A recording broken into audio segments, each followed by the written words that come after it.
Hi, I'm Jack and welcome back to Off the Chain with Jack. So this weekend in the crochet and fibre arts world was Yarndale, which is a yarn festival in Skipton. I was fortunate enough to go with some friends from university, so grab a brew while we talk through all things Yarndale 2025.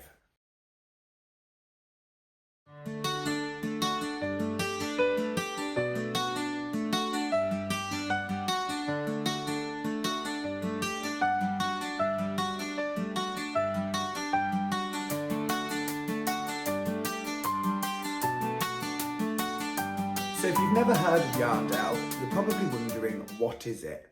Well, Yarndale is a wool, fibre arts, craft festival that happens in Skipton, a town in North Yorkshire, every year. This was my first year going, but I've seen it advertised for a couple of years, and this was the first year that I just sort of managed to organise and arrange it so that me and some friends could go. The festival itself is actually held at Skipton Auction Market over a Saturday and a Sunday. You can get tickets for both days, but we actually only went on the Saturday, and I think it was £15 each just for entry. The festival itself started in 2010 when essentially a local knit and natter group got together and thought, wouldn't it be great to have a yarn festival in Skipton? And so Yarndale was kind of born off the back of that, I guess. Skipton is actually one of the perfect places for this because its linguistic heritage in the name Skipton actually means sheep town. And so wool town, sheep town, Yarndale, it all sort of just feels very fitting as to the atmosphere that the festival creates. Over the years, the festival as well has sort of grown into more than just a craft fair for exhibitors. And there are talks and workshops and making spaces and community projects. And it really is about growing and building the fibre arts community more than it is just about a craft show. This year, there were actually over 200 exhibitors exhibiting everything from wool to accessories to I saw a couple of stands selling needle felting. And as someone that's into crochet, I actually felt like there was a really good variety of different things that I found interesting, as well as new crafts and new hobbies that I had never seen or heard of before, even in some cases, and new textiles that I'd never seen or heard of before, and that was really cool and interesting. I did actually hear one husband say, it's all just wool, and then his wife said back to him, yes, but it's different kinds, and I have to agree with her. There was so much variety in colourway, in texture.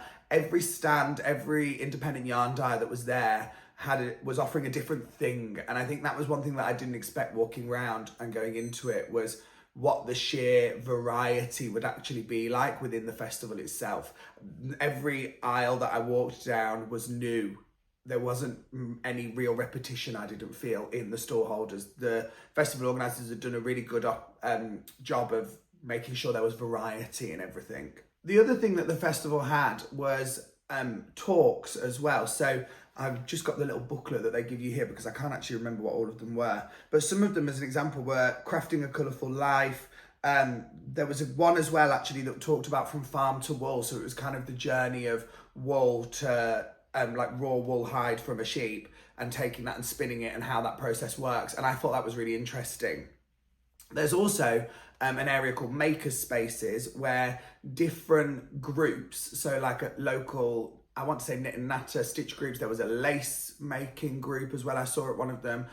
And what you could do is you could sit down and learn a new skill and craft, but also they were really great sort of just rest spaces. One thing that I think is also really cool about the festival is that over the years as they've grown, they've actually started to offer a bursary as like a way of sort of giving back to the fibre arts community and helping small businesses, new businesses grow and develop and exhibit at these big craft shows. So it's actually now dedicated to, I wrote it down, Amanda Bloom and Jenny Machin, who unfortunately both passed away. And so now this bursary is available to be applied for, but it's dedicated in their honour. And I just thought that that was really lovely, that this festival is still so embedded in the yarn and knitting and crochet and fibre arts community. So now onto the fun bit, the haul of everything I bought while I was at Yarndale 2025. I like to think I was quite restrained. I think some of my friends would maybe disagree, but I'll talk you through what I bought and I'll let you be the judge. I already have a massive pile of whips and half-finished projects and wool that I have ideas for. So when I was walking around all the stalls, I was really trying to think, yes, I love this wool or I love that product, but actually what am I going to use it for? I was really trying to buy things with a purpose in mind. So one of the first things I picked up was actually these 2 balls of King Cole vintage. So I got 2 balls exactly the same, and it's their Jamboree. It says it's double knitting, but it feels very thin. I would actually say it's almost more like a 4-ply, but that's just my opinion. It's an acrylic, 100% acrylic wool, and I was sort of thinking it might make some nice slipper socks potentially, or a really cute beanie hat. I got 2 balls of it, and I bought this from the Harrogate Yarn Company, and they're obviously a yarn shop based in Harrogate, and they had all sorts available. I actually just really fell in love with the label. That was the thing that sort of I really enjoyed about it. And purple is one of my favourite colours, and I don't have any real purple wool that's really nice in my stash. I was thinking as well, 2 balls of wool of this would make quite a cute little baby poncho, and I have a friend that has a little girl, so I was thinking about sort of whipping up a quick granny poncho for her with this. So I did buy this with ideas in mind. So for the 2 balls of this, it was £5, and I thought that was quite reasonable for this sort of King Cole wool, that I would spend that in a normal shop if I was to order it online. So the next thing I picked up was actually these little stitch markers.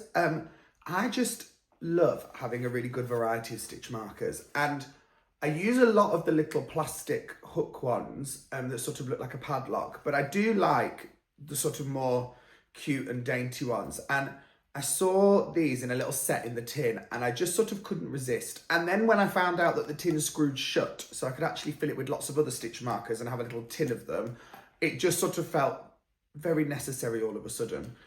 So these were from a lady called Siobhan's Crafts. She's got a website below, and all of the businesses, I'll try, and if I can find them online, I'll link them down in the description so you can go and check them out if you want. And she's based in Warrington, and she also had loads of hand-dyed yarn as well, but it was all very bright, like neon colours. And kind of, for me, coming into fall and autumn and winter, I'm leaning more into kind of neutral tones a little bit at the moment, maybe with a pop of colour. So there wasn't masses that was really jumping out at me from my wool, but I just fell in love with these little Lady and the Tramp stitch markers. I just thought they were adorable, and I also think that vintage Disney feel definitely makes me feel cosy and autumnal, like sitting and snuggling up on the sofa on a Saturday afternoon and watching like a classic Disney film like Lady and the Tramp or the Aristocats. And I just really like them, and they felt like a little treat, and they weren't massive and they don't take up loads of space, so that's how I justified it to myself. They were £6.50 for a set of 5 of them, and I just really loved them, so that felt like a very necessary purchase. So these next couple of purchases were definitely like my most splurge items. They were the most expensive thing I bought on the day. So I actually bought these 2 project bags from a company called Tree Crafts, and she's based out of Birmingham, and as a proud Brummie that no longer lives in Birmingham, I felt that I really wanted to just support her. But I actually just fell in love with the craft bags and the project bags. I liked the fact that they had this handle. I just enjoyed this. I felt like it was really easy to chuck it in a tote bag or something like that. I also liked and loved the zip, and then they're just a little bit quilted. They've obviously got some batting in between the 2 layers, and so they're just really soft and squidgy. And then this big one has actually got a pocket inside it as well. And I just thought that was really useful for if you had a pattern, you could fold it up and pop it in the pocket. And I've actually already started using this big one. I've got a project in here, which is actually a jumper pattern that I'll be releasing soon. So you can keep your eyes peeled for a lovely autumnal jumper coming there. The other thing that I have since discovered, since I started using it, is that it just looks almost like a cushion when it's on the sofa. So I don't know about anyone else. I leave projects all over the place. My partner would love for me to not. And I find that sometimes a tote bag or whatever, it just looks a bit cluttered. But this, it almost looks like a cushion just on your sofa. And so I'm actually really tempted to go on her Etsy and see if she's got any in patterns that sort of match the colour scheme of our living room. And I just think that it'll look really lovely all year. And hopefully my partner will hate the sight of projects everywhere a bit less. Now, for the 2 of these, I did fall in love with them. I'm a Christmas person and I loved the Christmas prints. They were £50 for the two. Yes, they are more pricey, but I think they were worth it. The next stand we visited was actually a lady called Sue, who ran a company, a little business called Farm Crafts, and she had these two gorgeous Angora goats, and she was making 2.5 metre lengths of what she called art yarn. And it was like a boucle yarn made from her Angora goat fur. And it was really fluffy. And I said to her, I was like, I don't really know what you would use or what I would use 2.5 metres of yarn for. And she said, well, anything that you'd use ribbon for. And I thought that was actually really clever.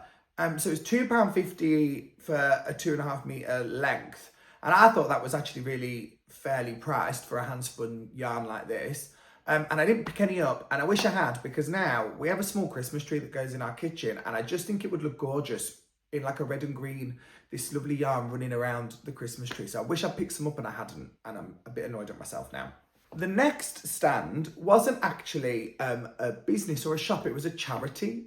It was a charity called the Children's Hospice Martin's House, and they're obviously a children's hospice, and there was a few different charities actually at Yarndale. There was Martin's House, there was the Oxfam where they're doing a bag drop, but the Martin House stand, they had a massive wall of knitted socks that obviously people had knitted and donated, and they were doing a tombola, so you chose numbers out of the big spinner, and if it ended in a 0 or 5, you could get a pair of knitted socks. So I think I spent about a tenner on tickets, and I didn't win a pair of socks, and I was a bit gutted. But it's fine because it was all for charity. I'm not, do you know what I mean? Not bitter. And I guess I'll just have to learn to make my own socks. But my friend Chloe, she paid £3 and they had like a ball of yarn, Lucky Dip. So she did that.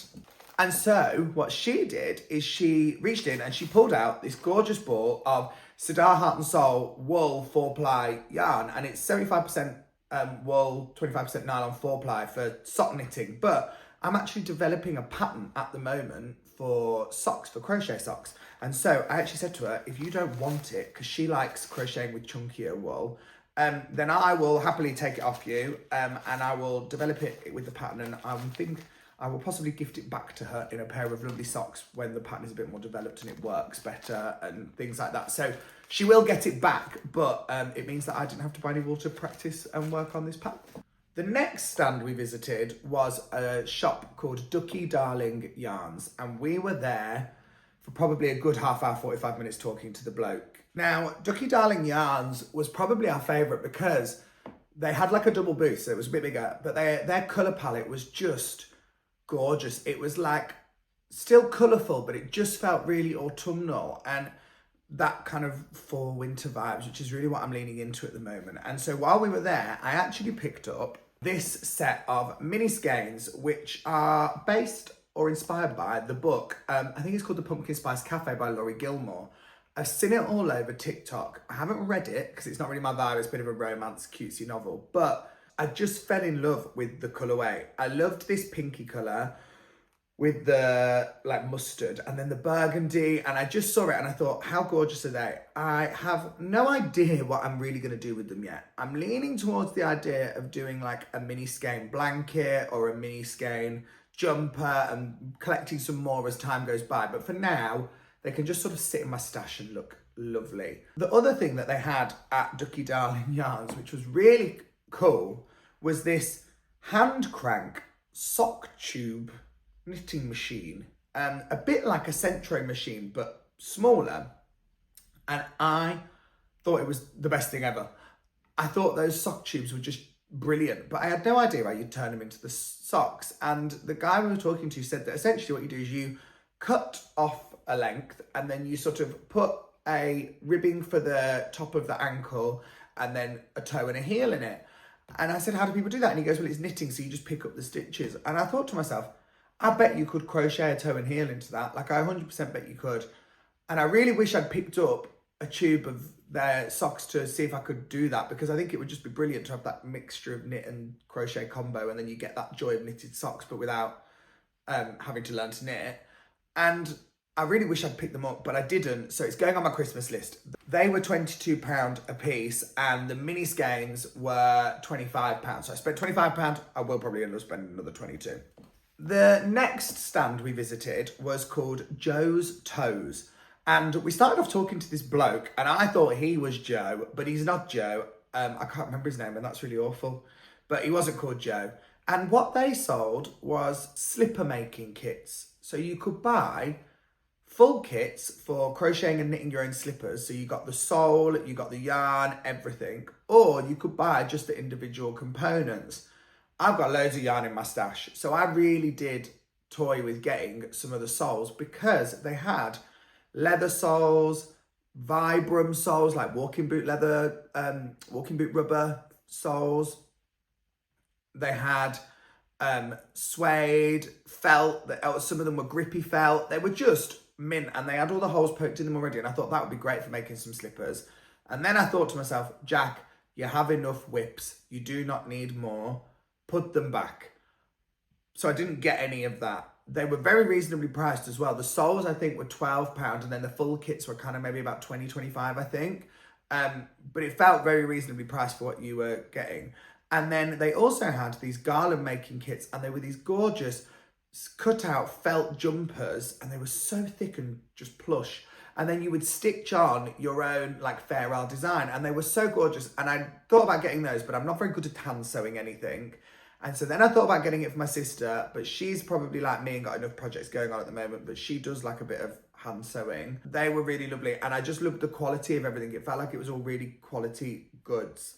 The next thing I purchased was this tiny little pouch, and this was from, I've got the receipt right here, Dina's Home of Crafts, based in Hales Owen, and she's got a website here, so I'll link that below for you.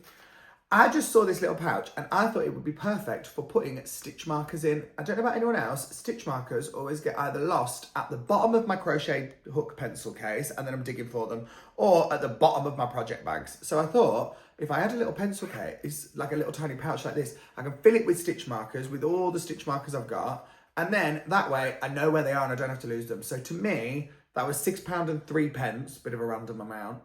It felt like a really useful thing. It didn't feel like I was being frivolous, and I was really chuffed with that. And her store was incredible. It was just full of things like this, gorgeous little pencil cases. She had crochet hooks, she had other bits, like it was more accessories and things like that, but it was just wonderful. I just really enjoyed her stand, and everything was this cute sort of like illustrated farmyard style. It was just lovely.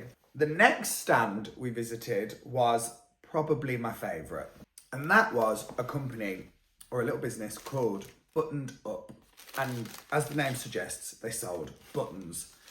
Now, I bought a good few sets of buttons from these ladies, and they were just so much fun. I mean, their store was rammed, like it was busy all day, because imagine you've got bowls and bowls of buttons. It was like being in a sweet shop, do you know what I mean? Like it was just like, and you could buy individual ones, you could pick up some little cards. So I've done a bit of a mixture of the two. They're all handmade porcelain. So I picked up these ones, which are little white buttons with leaves like printed leaves on them, and they're all different colours. And I'm currently making a crochet polo shirt, like a hexy polo shirt. And I thought these would be really great because I want it to be a button up all the way up the front. And I thought these would be really lovely. They might be a bit big and they might be a bit heavy. And if they are, then I'm sure I'll use them on something else. But I sort of picked them up with that in mind. The other buttons I picked up were these gorgeous little piggies. I just saw them and fell in love with them. And then what sold me on them was the lady that was talking to me from Buttoned Up was telling me that they're all different breeds of sheep. So that one's based on a Gloucester Old, on a saddleback or something. That one's based on a Gloucester Old spot, and they're all sort of different. And the reason I picked these up is a couple of years ago I was in London and I picked up some brass pig buttons from Liberties in London. If you've never been to Liberties haberdashery, it's a good treat. And I just only managed to get two, and I thought these would kind of go perfectly with that, either on a little blanket or on a jumper or a shirt or something as I was crocheting it up. And I just saw them and I thought they were fabulous, and I just fell in love with them. And then I even thought they would look really cute in like a frame or something, just put up on our kitchen wall. So I picked up those. Both of those two sets were £9 each, I think. And then the last thing I got from the Buttoned Up ladies were some very naughty sweary buttons. So I got three. One that has the C word well and truly all over it. one that says wank spangle, and one that says you slag. And I thought that they would just be perfect on the front of a beanie hat, because it's kind of hard to decipher what it says unless you're looking closely. And so I thought that it would just be really fun to have that on like a beanie hat, and then if someone's annoying you, you can just know that you've got you slag written on your forehead and it's staring them right in the face. I just thought it was novel and fun, and I thought, how could I not pass those up? I can't remember, but I don't think they were more than a couple of pound each. And then I got 2 stitch markers from them. One says shit and the other says piss. And I do think they're fabulous, but it's not until I've got them home that I've realised they're actually on tiny little key rings. They're not on locking closures like a lot of stitch markers and the other ones I bought. But I know I actually have some attachments for locking stitch markers, so like the hook bit, so I'm gonna transfer them and change them over myself. But these say piss and the C word again, and I just thought they were really funny, and I thought, how can I pass those up? And again, they weren't more than a couple of quid each. But the ladies on that stand just made it everything. It was like, honestly, they were so funny, and they're definitely enablers, because if you went there without wanting to buy anything, you would leave buying something. They were sales women. They were very good, and they were wonderful. And then the last real stand that I purchased anything from was a stand by a company called We Country Yarns. And so they're a Scottish business. I think they're based online. I think that's really where they do most of their selling. But they sold everything knit and crochet. It was like going into your local haberdashery, but everything was a bit more maybe aimed at sort of maybe the higher end of the market. Do you know what I mean? They didn't really have anything cheaper yarns from what I could see. But I loved the colourways they had. They had this big wall with these packs, which is what I've bought. And so I bought this one, and it's 1, 2, 3, 4, 5, 6, 7, 8, 9, 10 mini skeins, and they're all, I think, 10 gram a piece. So they're all little tiny skeins. And again, I already bought the other set of mini skeins earlier in the day. So when I picked this up, I just thought it was wonderful, and I could kind of start growing that collection a bit. I just thought these colours reminded me of the sun setting over the ocean, and I just really liked it. They're pure wool, and I think the idea is actually that people buy them when they want to make colourful Fair Isle knitting garments, because with knitting Fair Isle, sometimes you only need a little bit of wool. And when I looked online, that was kind of what she was talking about on her website. But I bought them with the idea of making maybe squares or stripes in a jumper. I thought they would just look really cute. The other thing that I thought was really cool at their stand is they had almost like a mini skein pick and mix. So they had this wall of different tubs, and they were all hooked onto the wall, and you could pick whatever colours you wanted, and they were all individually priced. I think I paid about £20 for this, and I can't remember, but I want to say it was no more than about £20, but I could be wrong. And I just love the colours, and I can't wait to sort of let it, and I think even it just looks lovely sat on the shelf, so it'll just sit on the shelf maybe for a bit until I've got more mini skeins to make something with. Now, the last couple of things I bought were actually from Yarndale's own stand. So Yarndale obviously are the people that run the festival, but they sell merchandise. So they had some lovely little drawstring project bags with this year's Dolly the Sheep, they call it. So Dolly the Sheep is almost like the mascot of Yarndale, and that's this year's design. So they've got, so I did that one. And then I also got a little pin badge. And the pin badge, I've got some magnetic backs. So they work as magnets in our kitchen on our notice board. And the project bag itself was £8 and the pin badge was £2. And then later on in the day, I got a bit carried away and I saw they had these gorgeous tote bags, and I thought, well, I need something to put all my shopping in. So I picked up one of these, and it's a really good quality, and it's a nice wide gusset on it. So that was £10, which I thought was quite reasonable actually. And so I picked up those, and they will be very useful. I just love this bag. I think it's a really good size for a project tote bag as well. So that will be potentially even coming with me next year to hold all of my purchases. Now, I have tried to link all of the businesses I can down below. Some aren't online, some are only on social media. But if you're interested or you can't find anything or you want more information, just drop a comment and I can see what I can do. So Yarndale 2025 then. What were my overall thoughts and feelings? As someone that had never been to really an event like this before either, I thought it was brilliantly well organised. The entire thing was wonderfully signposted right from the centre of town. We walked down the canal and through the park, but there were shuttle buses from the station. It just felt really safe and well organised. There was security on the door. You got given a wristband if you wanted to leave and come back in, and that was really easy to access. I don't think we queued at all at any point to get in or out the building. I am able-bodied, and so I'm talking from an able-bodied point of view, but I do think that the whole space felt very accessible. There were people with mobility aids, scooters and wheelchairs and things, and they looked like it looked like it was easy enough for them to get around. The aisles were fairly wide, and whilst it was busy, I think everyone was moving at a slower pace anyway, because you're kind of looking around, and so it felt like an environment that was really inclusive in that aspect. All the volunteers as well were just awesome.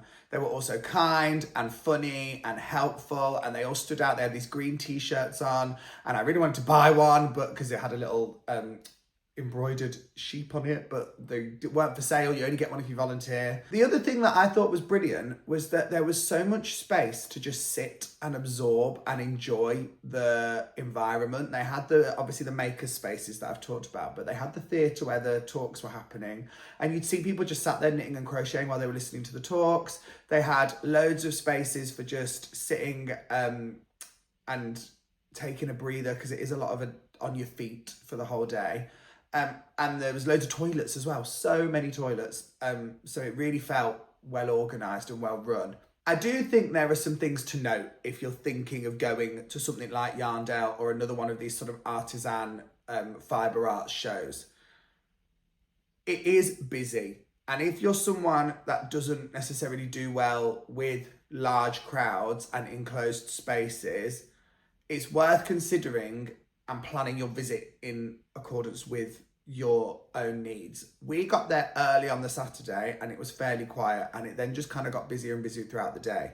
Like I said, it was really easy to get in and out of the building, and there was loads of places to sit outside and get fresh air, and there was loads of places to sit inside and be able to take a breather. But it's just worth noting that obviously it is a busy event and it is an enclosed space in the auction mart, so it can feel a bit crowded at times, but you can always just take a breather, nip into a stall even, and look at the gorgeous things they've got to offer. Another thing I would note is, whilst it's branded as a yarn festival, I do think that the food options were a bit lacking, and I don't know if that's just because I'm maybe a slight glutton, and I love some festival food and things like that, but there was kind of only really a few food stands, and the queues were kind of long for a lot of them. Now, we took a packed lunch, and all of the information that we got from Yarndale prior to going said they were absolutely fine with you taking picnics and things like that. And like I said, there was loads of places to sit and eat if you wanted to. But if you wanted to treat yourself and enjoy like food, or you wanted like a hot cup of tea or something like that, the queues were quite long every time I saw them. And I think that, I don't know, it's just worth noting, maybe take a flask or take your own packed lunches. I know we're not going to these sorts of events for the food, but it was just something that I noticed, and I thought if you were someone that would maybe not typically take a packed lunch, it'd be worth doing for something like this. And then the final thing that I will say is, this is an artisan event, and a lot of the stall holders and small businesses are making things small batch, by hand, with really quality material, and so the price of a lot of things to purchase reflects that. If you're newer to the likes of crochet and knitting and other fibre arts, you might be really surprised by the thought of paying £20-30 for even more for a 100-gram skein of wool. But like I said, they are small batch, handmade. A lot of the times it's things like natural dyes, ethically sourced, all of those things, and then running a business on top of that. And so I think it's really worth noting that whilst it might seem expensive, I think everything actually is priced very fairly. And I think when you're newer to crochet and knitting and things like that, it's maybe a bit more of a inspiration trip. Go look at what people are wearing, look at what people are selling, treat yourself to maybe some mini skeins or some accessories. Don't go with the idea in mind that you're going to buy wool for your next project, because I think when you're learning, you do a lot of frogging and things like that. And then obviously the fibres in your wool stretch and it becomes maybe less bouncy, and what you started with isn't what you end with. And I think knowing that going in makes it seem less daunting. But my friend that was with me, she's newer to crochet, and I think she was surprised by the price of things. And when I explained about it, she understood and she obviously got it, but I think it was maybe just a surprise. So it's just definitely worth noting. And so it's things like take business cards, speak to businesses, follow them on social media. You can support them in different ways rather than just purchasing, but also like add them to your Christmas list. I'm going to definitely be putting some of those sock tubes from Fuzzy Ducky Yarns or Little Ducky Yarns on my Christmas list, because I just think it's wonderful and it's something I'd never treat myself with, but someone else, it's definitely in the price point for a little Christmas present from someone. So it's just wonderful in that sense. It was an amazing event. I've had a lovely time. I hope you've enjoyed listening to me and looking at all my purchases. There'll be a write-up of the trip on my Substack, which is free, so definitely check that out. And also I have an Instagram. If you want links to that, it's down below. Follow for updates as well when new videos are posted about potentially future patterns and whips. Subscribe to my YouTube channel as well. You can just hit the little button below and there's a little bell as well. And then that way you'll get notified every time I post a video, and you can stay in touch with all things going on here at Off the Chain.